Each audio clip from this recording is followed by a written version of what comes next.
So this right here will hopefully be a better version of my previous attempt at recording this. I did quite a few mistakes and the entire thing was like 52 minutes long, so hope I'll manage to make this better.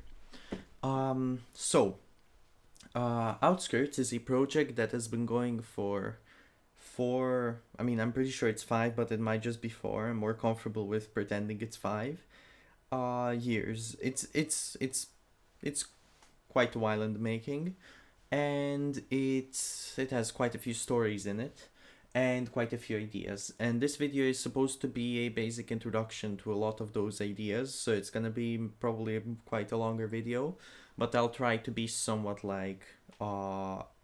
concise. So, at first, Outskirts was supposed to be set in a universe which was basically a version of our universe, but completely alternate with different countries, different places, and so on. However, after a while I decided against that because I thought that first off, a universe that was very similar to ours and had matching places and events and people would be first off a lot more engaging because people already know half of the information, and so the other half is quite more intriguing. And it was also very economical. That was the second reason. I didn't have to invent all the new stuff. I didn't have to think of the cultures, the names of all of the new countries, and so on. So, the universe of Outskirts stayed pretty similar throughout history to our world. However, major differences started appearing in World War II, where certain events went differently. Some attacks were stopped, some new attacks that didn't previously exist happened, and so on. Some battles played out differently, and from then on the world kind of got messed up.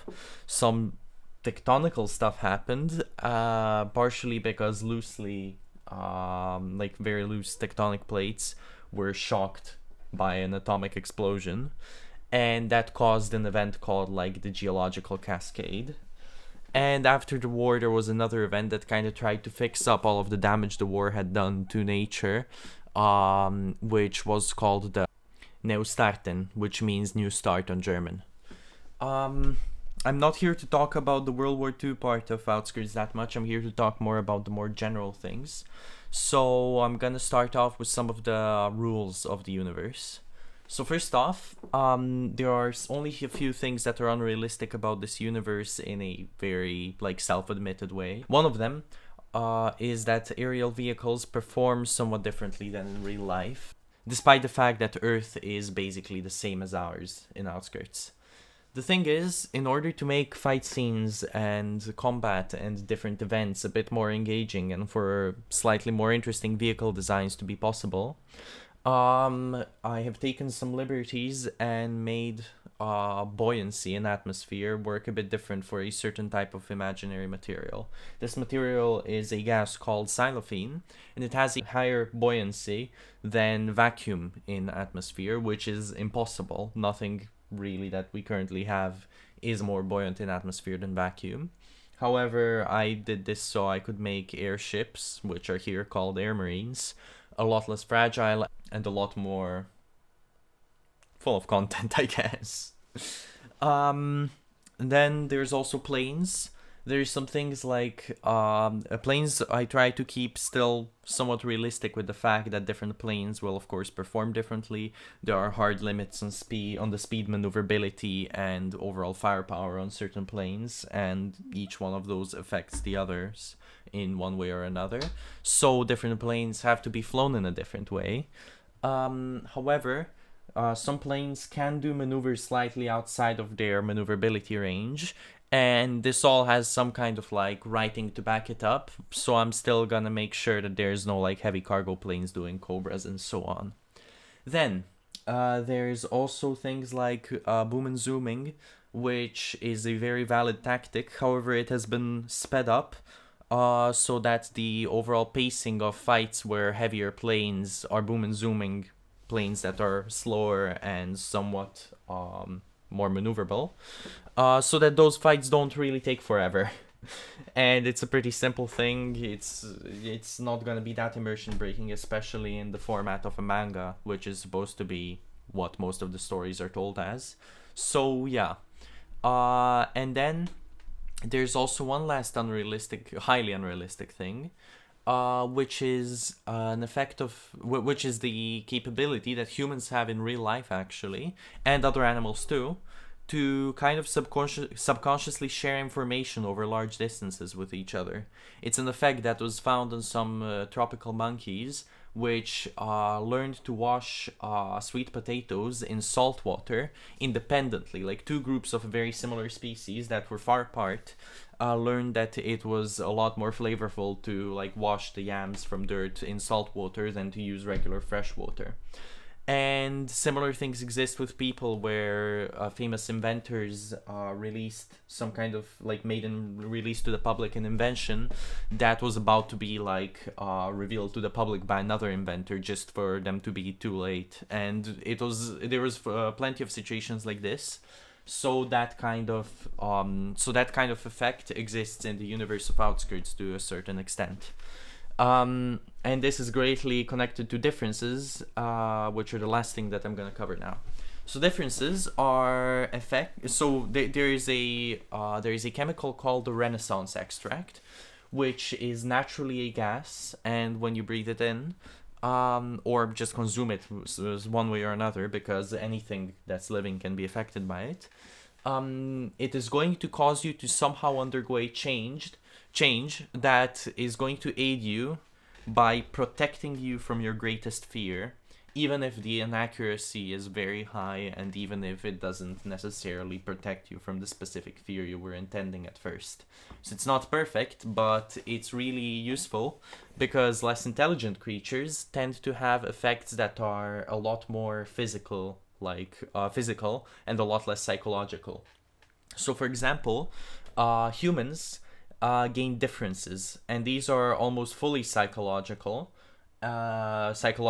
like effects given by the Renaissance extract, while most other creatures undergo like just mutation or rapid mutation. This is not evolution, it's a lot more accurate but also a lot less effective because it does not use trial and error to produce, a different effect in a certain species, but instead it just kind of changes them with, I guess, intent. It sounds a bit strange, it's not the most realistic, but hey, that's the specific thing I'm listing right now. So differences are more so used as a plot device than a really like in-depth thing. They are in-depth, they do play a role in different fight scenes and so on. However, they are not like, it's not a superpower story, it's just one of the aspects of it. And these superpowers are extremely like, they have quite a few drawbacks. So differences are most often found in pairs on a human with a primary and a secondary one. So the secondary subdifference is often a lot weaker, but also has a lot lesser of a drawback. There are also some slightly more rare configurations, like having just one difference, which is often a lot more powerful, but also comes with an extremely strong drawback. And then basically they get more and more rare as you have more. So it's 2, 1, 3, 4, 5, 6, and so on. Now that's all that I have to say about these things, and I'm going to move on from the actual world building to the stories that exist in the universe. So now, let's go on to the stories. First off, I'm going to be separating this into two different groups. There are the stories, which are more like one-offs, with several, that are supposed to have several chapters, or supposed to be like a standalone bit of media. Then there's supposed to be the Sunken Quarter series, which is a longer story with several, like, I guess you could say seasons, that follows a much more intertwined storyline.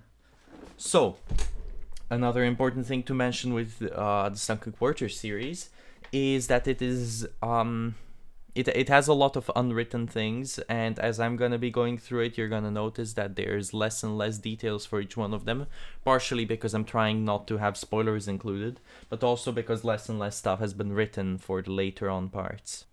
So, the first story we're gonna be going through is Retrogradient.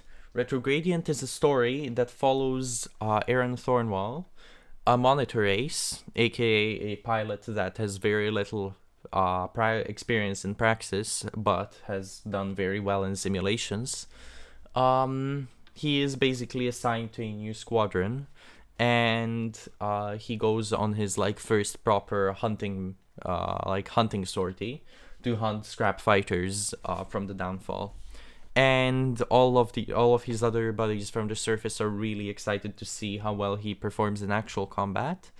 However, the dogfight goes quite strangely because he is not really used to the proper because he's not really used to proper combat, and well, things go south very quickly.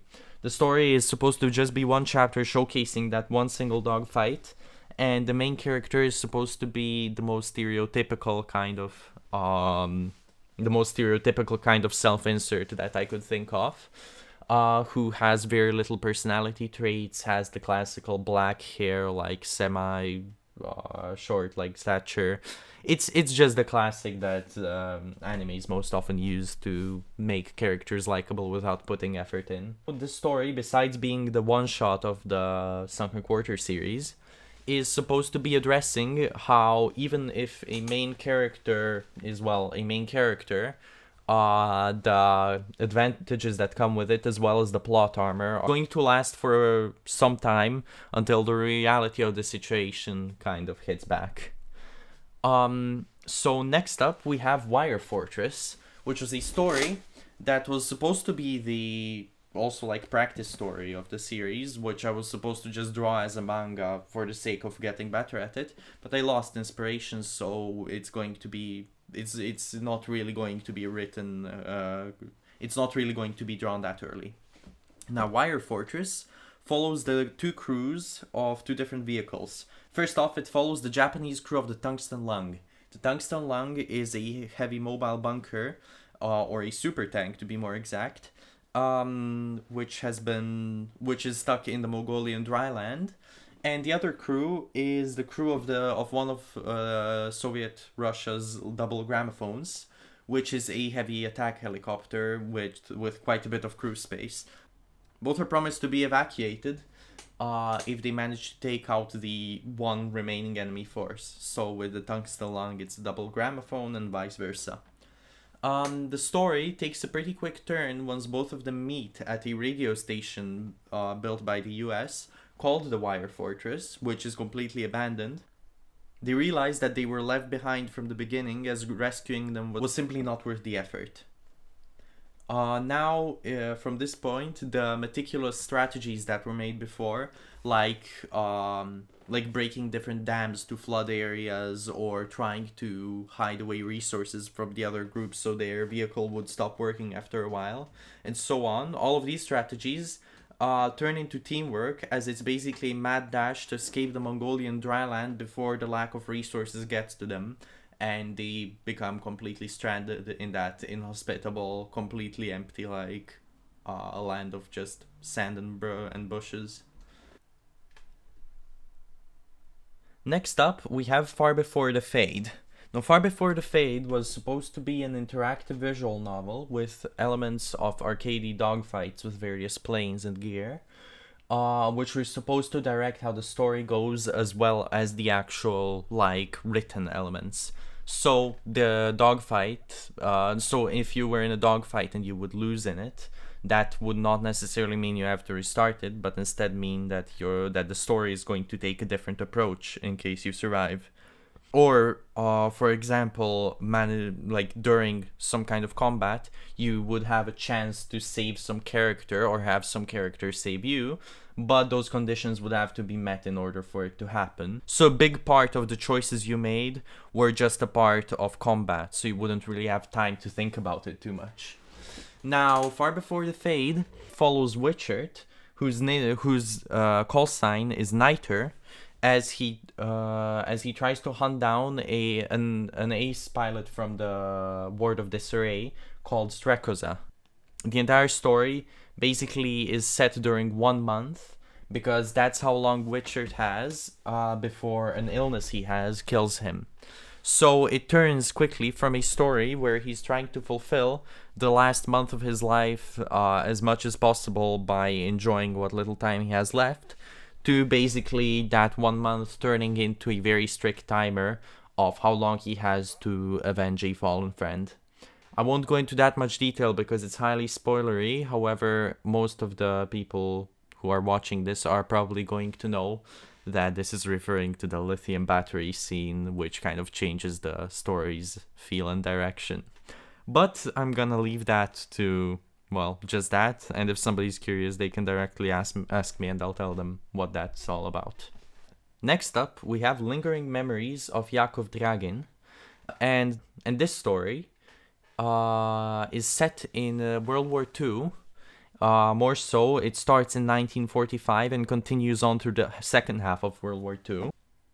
And this story follows Jakob Dragin, who is considered the best pilot of all time, as he has both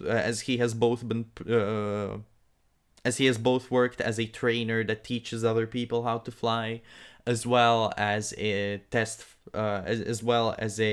person that flies experimental aircraft and does experiments with them, and as well as a person who is just sent as a fighter in a larger squadron to defend airspace somewhere over Japan. So, the story is a lot more chaotic because chaos is kind of its theme, and it follows quite a bit of different topics, where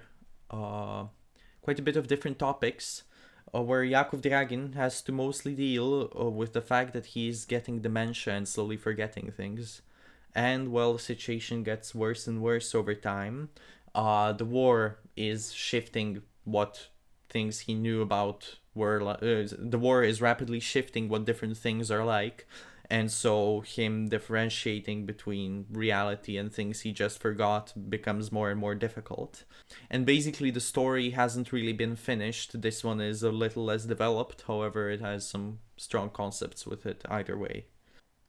Now I'm going to say one more story, actually two more stories, which are kind of off script, but I want to mention them because I forgot to write them in this like really basic script I have, but they still deserve their mention. First off, we have Fluxjäger Needs More Rocket Fuel, which is a more lighthearted story which follows a contracting squadron after the events of the Sunken Quarter series, and basically there's some more like less serious stories. There's death. It's still like not immediately unrealistic and stuff, but there's no like extremely grim situations and really difficult unsolvable issues that everybody has to face. So it's supposed to show that not everything is just constantly going downhill. And the last like story that is in the Sunken Quarter series that I want to mention is also the most recent one I thought of, which is a fairly shameless, like, self-insert fuck you to a certain somebody kind of story, called Farrell's Best Gambit. And it follows Farrell, it follows Farrell, one of the pilots in Rigband's small private squadron, Rigband being a motor company. And basically him and his 5 other squad members enjoying what can be enjoyed in their line of work, when suddenly a new recruit basically joins their squadron.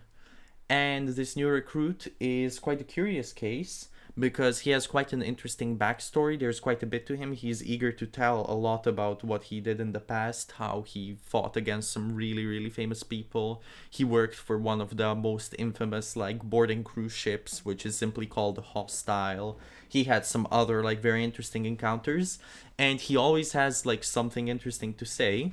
However, Farrell here, Farrell doesn't really see that. He sees what he's saying, he sees what can make it so interesting, but he doesn't tend to see that charm, and he sees something horribly wrong because everybody else is slowly starting to fall in more and more for all the wonder stories that the new recruit is telling to everybody.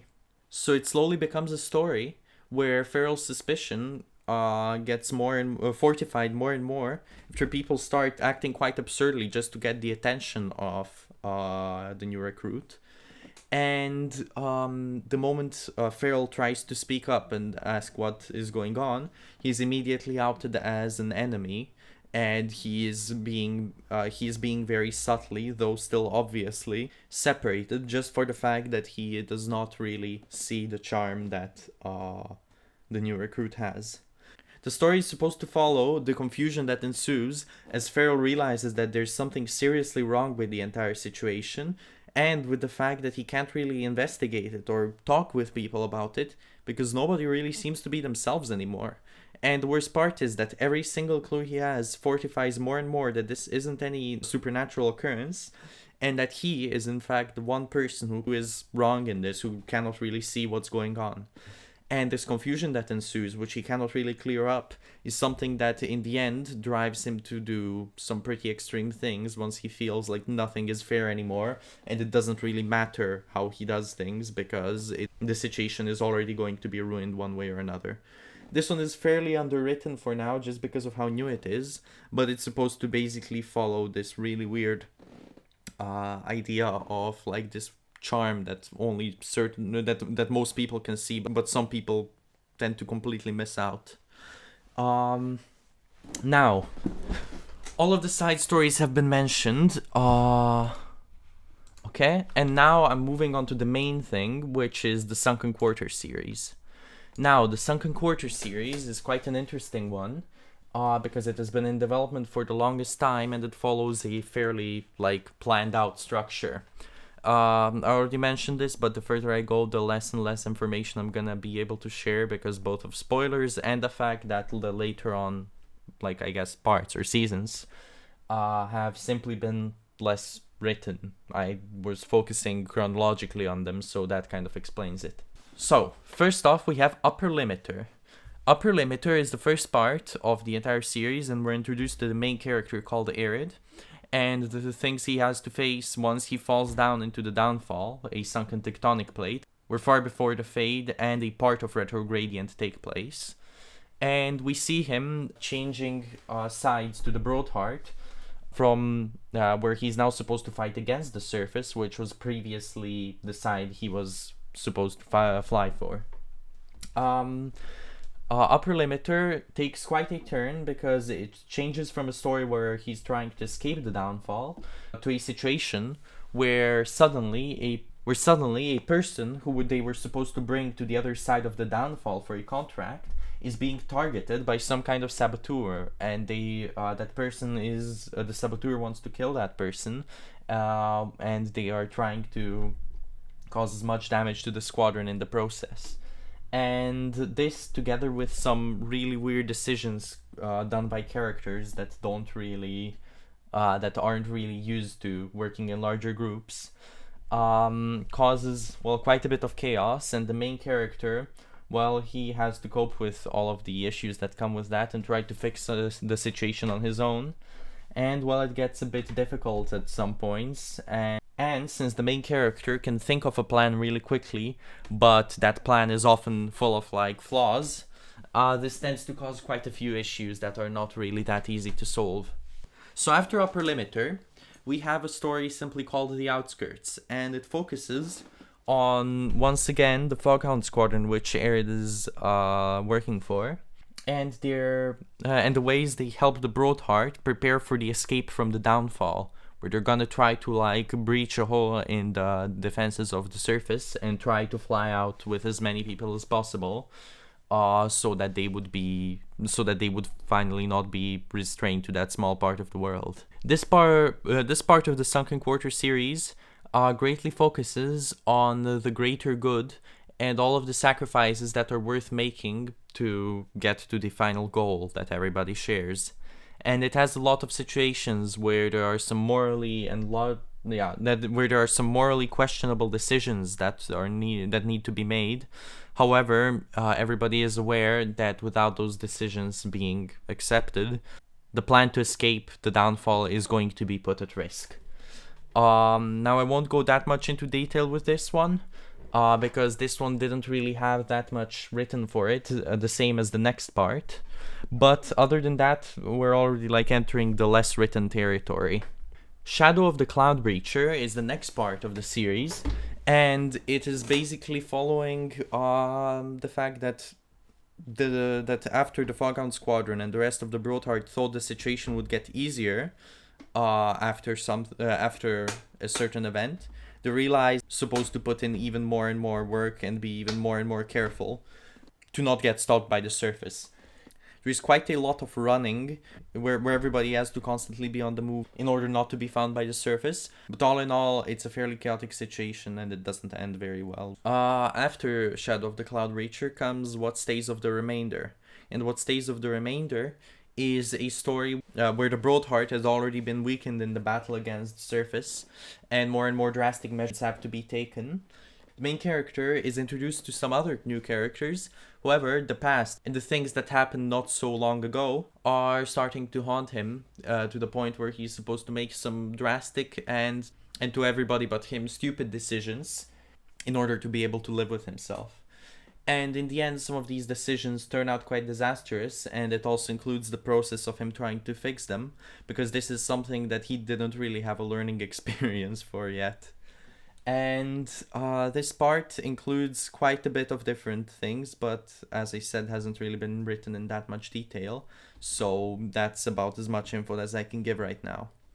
And now the last part of the Sunken Quarter series, not the last part of any story in Outskirts, this is just a part of this like bigger, like of the main story, is Holder of the Process. Holder of the Process is basically where all of the loose ends are finally tied, where everything is I guess you could say resolved, where the things that the main character had been doing in the previous 4 parts kind of come back, and where all of the things he didn't manage to fix kind of finally start dropping back as weight on his shoulders.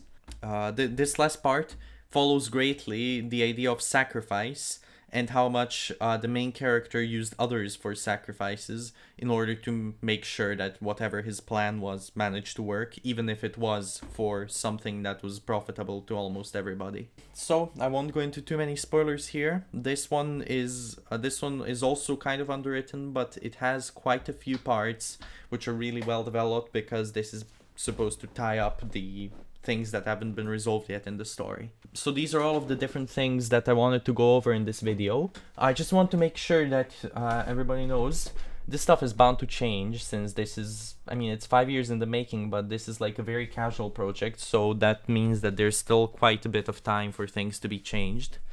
And I mean, this is a bit of a sad thing to say, but it is gonna take a while. If I don't want to kill like my wish for this to keep writing for this project and keep making it, then I don't think I'm gonna be able to like write all the time and design concepts all the time. So there might be some times without me writing something and so on. But okay, that's fairly straightforward. That's just something I wanted to know. I wanted to say.